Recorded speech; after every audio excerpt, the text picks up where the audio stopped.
Hello and welcome to Universities Today, the show giving you your quick campus catch-up. We are live at the University of York to discuss the local and national university strike action. We are joined by some very special guests, Youth Parliament member Joe Ward, York Student Union President Patrick O'Donnell, and University and College Union Secretary Stephen Spencer. Get ready for these exclusive interviews and more after the titles.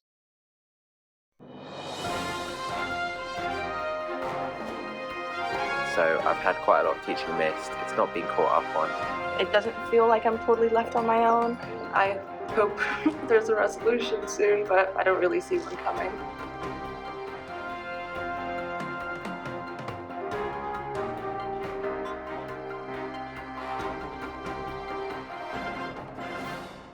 First up, let's hear about the strike action that's been happening at many UK universities since 2018. To help me with this is Youth Parliament member and University of Edinburgh student Joe Ward. Joe, what are your thoughts about the strikes? Well, I'm a student at the University of Edinburgh and this is my first year. Obviously, the strikes have been a huge part of the student consciousness over the past few months, but really they're part of this long-standing issue of labour rights that has been taking place in higher education for years, really, even the past decade or so, with real wages having declined, wage gaps having grown, pension cuts on the rise and contracts increasingly becoming casualised. So it's a very prominent issue at the moment and it's been a large part of the conversation recently. Do you think it's fair for the teachers to be exercising the right to strike in this way?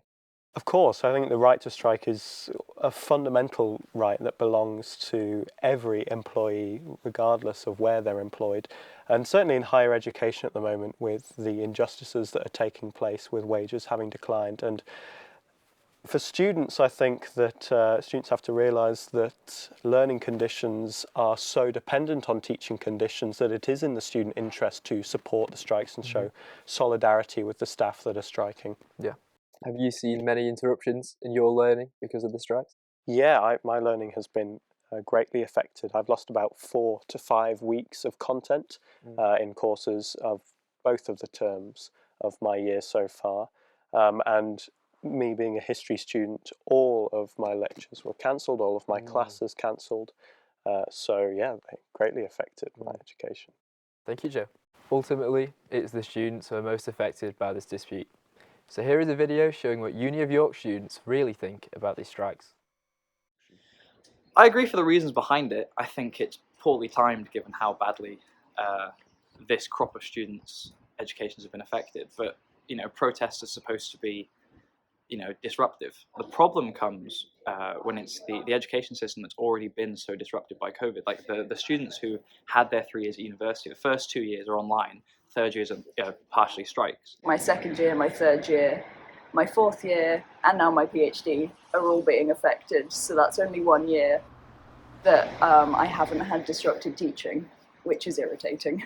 I've spoken to people on the picket lines, and they have very much said that they want to be giving the students what they're paying for. One of my lecturers who was striking gave us a real rundown of why they were striking, and once had that understanding, yeah, I do support what's going on. I mean, I think if they want to do this job and if they're passionate about this job, then they should be treated in a respectful manner, and I think they deserve to be paid well and not have their pensions cut. I understand there are different sort of types of staff. Some are researchers, some are obviously tutors and whatnot. And so, while I wouldn't say I know the specifics as to the reasons each of them are striking, I think some definitely have a valid reason. All the disruption of the past 2 years, how much teaching time they've lost, how much, and online lectures during COVID aren't exactly a replacement for in-person lectures, and then to then have further strikes impacting their lectures, I feel like there should definitely be a case to getting some refunds. And I think that would probably be the thing that would make students flip back round to being supportive of strikes. But I think the University of York, compared to some unis, has had an overall decent response. I've not noticed anything that's made me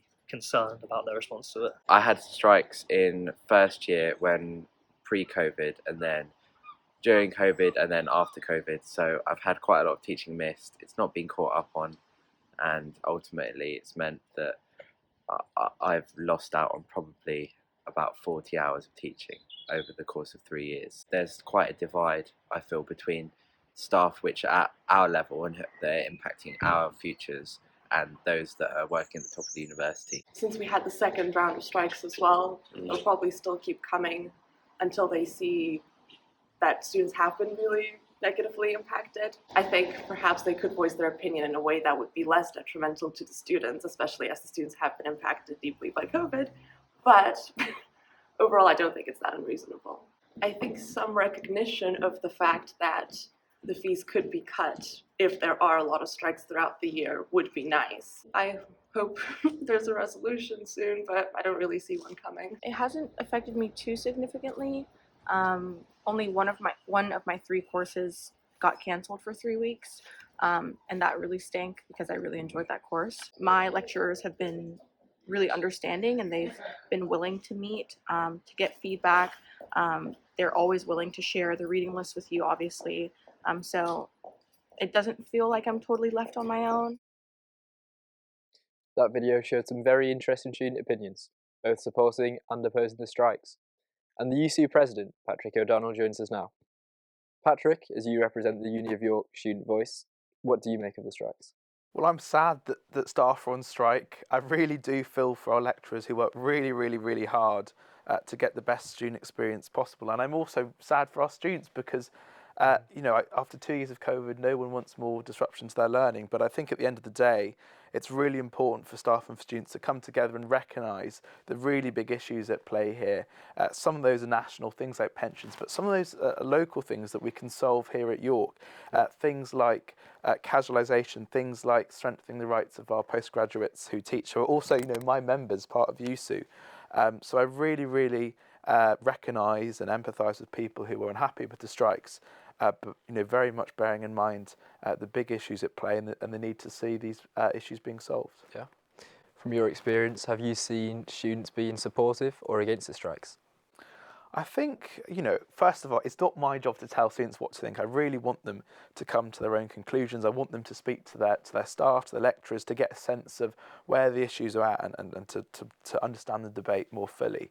I think, most students naturally are upset with the disruption, but then do recognise actually that there are really serious issues that we need to solve. And unfortunately, until those issues are met by the university, by the UK, by some of those national players as well, that there won't be any positive steps forward. Yeah. Do you feel like there's been sufficient steps taken already, or do you reckon there's a way to go? So nationally, in terms of pensions, I think we haven't really got anywhere. Unfortunately, that dispute is continuing.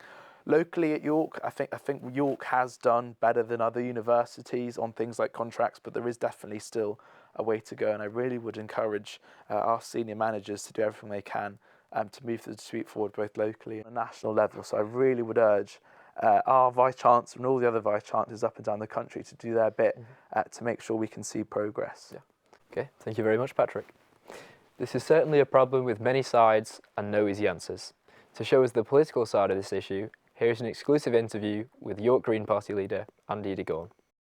So I'm very lucky to be joined by Councillor Andy de Gorn, who is the Green Party leader here in York. I've been a long-time supporter of the Green Party, very much aligned in terms of policies with my view of the world. Before I retired from York College, I was a UCU rep within the college, so I'm sort of aware of the issues. So what are your general thoughts in that respect to this persistent issue? Unfortunately, strike action is never taken lightly. It's sort of a last resort if agreement can't be reached. Over the years, there has been long-term erosion of pay and conditions within education, and obviously that impacts on the students as much as it does on the staff in terms of the quality of teaching. In the past, university staff were asked to contribute around 30%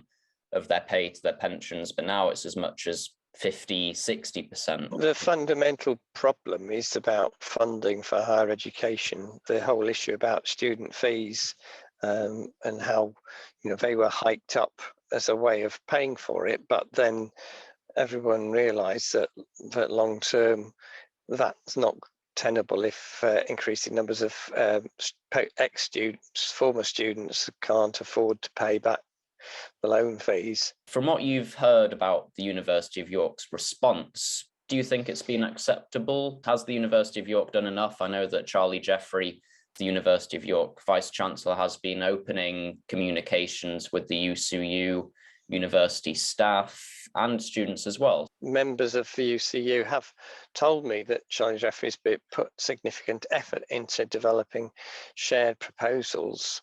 And that's exactly the kind of thing that needs to happen to take things forward. He obviously can only speak for one university, but nevertheless, giving that voice is really important to try and resolve the issue. A personal experience for me, one of my lecturers decided to strike, but reluctantly so. He very much cares about his students, so he actually staged something called a teach out, and we were film students, so he went into a cinema, a little cafe, and he did a little lesson in there. So although he was striking, he still did lessons, albeit in a different form. So I think it's very important to note, although these lecturers and other staff are protecting their rights to strike, and indeed they do strike, they do care about students and the university experience. The latest round of strikes, just last term in 2022, they were focused around the gender pay gaps in higher education. We do need to also, as you say, address inequality. Women staff tend to be more affected by casualisation.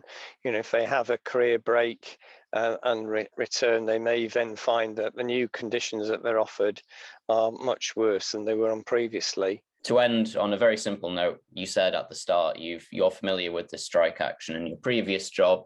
It's been going on for many, many years undeterred. Do you think there is light at the end of the tunnel? Will there be a resolution soon? I would like to think that they will be resolved as a university as a whole. The students, the staff and the administration working together can hopefully resolve that and make it very clear to those who make the decisions about the pensions authority and so on, exactly what the way forward is. Thank you very much for joining me, Andy.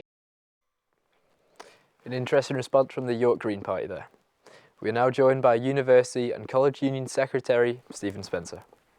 Stephen, what do you make of the strikes? Well, like Patrick, I'm actually very upset that there have been strikes and that we and then other UCU members have had to exercise our right to strike. I think the reason we have is part of a much bigger picture, and it's a symptom of two political problems, one of which is higher education funding and the fact that universities' income is falling year on year. And the second is there is a corporatisation of universities, a belief that a university is a business and not a place of education, which means that staff conditions are being worsened year on year. So I find it very unfortunate that I have to go out and strike for my pension, which has just been cut by 35%, and for my pay, which has lost 20% in a decade, but you're paying more. That cannot be right. Yeah. Where do you think things are going wrong?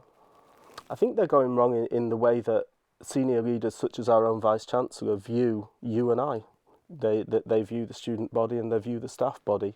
It's seen as a service, it's seen as a business, it's seen as something that you can squeeze efficiency out of. So I think that what needs to happen is people need to get around a table and remember that the university is the sum of its staff, and all of the staff have families and all the students have families, and we need to think of it in those terms.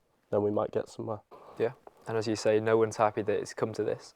No, and I do recognise students are extremely unhappy, and although many have been very supportive as well. Yeah. I've had a student petition in York that was very well received by our members, and I think once students understand the depth of the issues, and that's one of the things that we've been surprised about, is that students are quite unaware, but then their Vice-Chancellor and senior leaders do not inform them of how they treat their staff. Yeah. People just assume goodwill. Yeah. How do you feel about the response from the Vice-Chancellor? Inadequate. I mean, again, as Patrick says, there's been some progress, very limited progress, but we're talking about securing contracts that mean you know what you're going to be paid this time next year. That's basic rights, I would have said. So much more needed from our senior leader and his compatriots. Yeah, hopefully we can get there soon. Hopefully. Thank you, Stephen. Before we finish today, there's one final question for our guests. Do you believe that these university strikes will ever be resolved? First up, Joe. I think they can be. I think the best that students can do, as both Patrick and Stephen said, is to talk to the staff striking, learn about the issue, learn exactly why they're striking, and to show solidarity with the striking staff too, in not crossing picket lines and participating in activism where they can, and if student and staff work together, then it can be resolved, I think. Thank you very much. Patrick? I think it will be a challenge, but I really, really hope so. You know, as I said, you know, my own degree was disrupted by strikes. You know, many, many thousands of students are having their degrees affected at the moment, but I really think we need to make progress locally and nationally, and there's slightly different things we can do.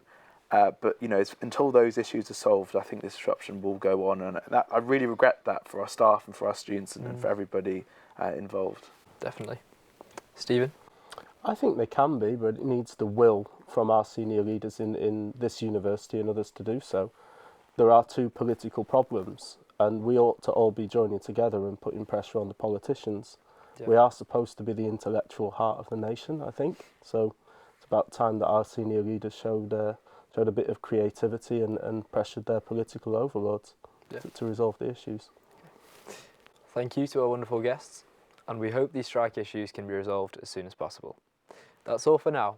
Please join us next time on University Today. Bye for now.